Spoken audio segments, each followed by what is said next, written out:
Post-colonial modernization in Latin America, including modernization theory, world systems theory, gender, ethnicity, liberalism, and conservatism. Let us first introduce social organization and stratification, which guide this discussion of post-conquest modernization in Latin America, as they are important fundamentals that play large roles in every society. Social organization is the pattern of relationships among individuals and cultures like gender, race, and labor, which explain our interactions and relationships with one another. Stratification is the way people are classified into groups based on shared socioeconomic conditions. It is a hierarchical arrangement that ranks individuals into categories. In order to understand the post-colonial period in Latin America, we must first understand the pre-colonial and colonial periods. The pre-colonial period was characterized by the development of many small towns and civilizations such as Teotihuacan and the Maya and Aztec, which were agricultural civilizations. The colonial period was characterized by a loss of indigenous culture where the natives' religion and culture were suppressed. Much of the native population was wiped out partly due to overwork and disease. Natives were exploited in the economic system and they were stripped of power.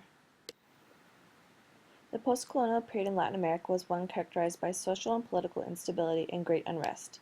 There was agitation among the indigenous population which led to resistance and rebellion.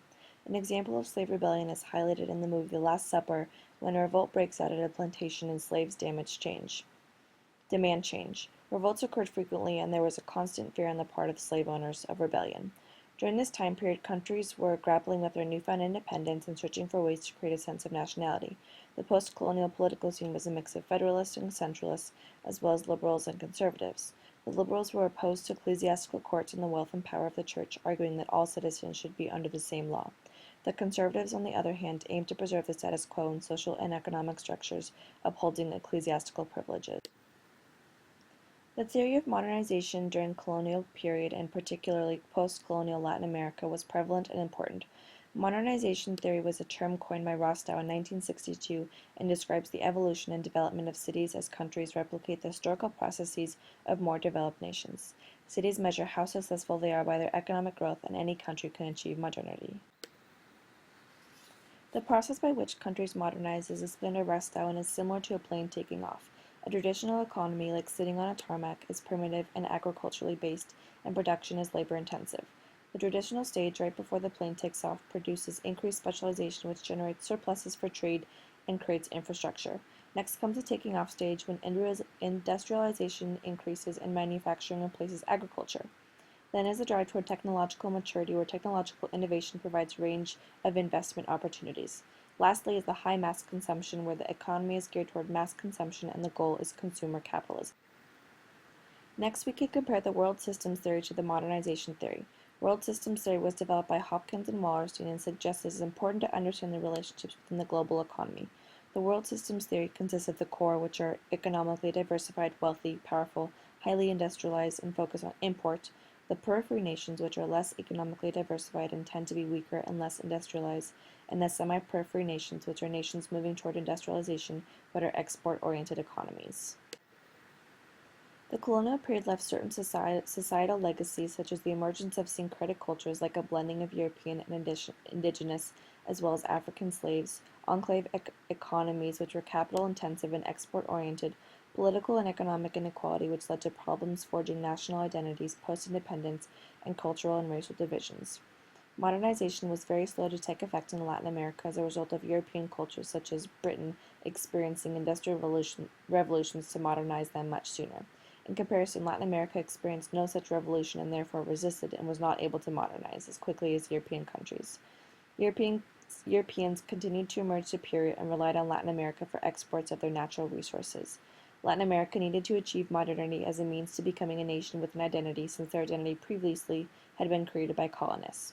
Latin America was affected by the Bourbon reforms, which relied on the system of mercantilism for resource extraction. The mother countries relied on colonies for prized natural resources and created a monopoly of trade. During modernization, Latin America was often subjugated and exploited, similar to during colonialism. During this period of instability and attempt to rebuild their identity, Latin America experienced caudillos, who were forceful political leaders who stepped into power through use of armies. We must not forget about race and ethnicity, which were key in Latin America's quest for modernization.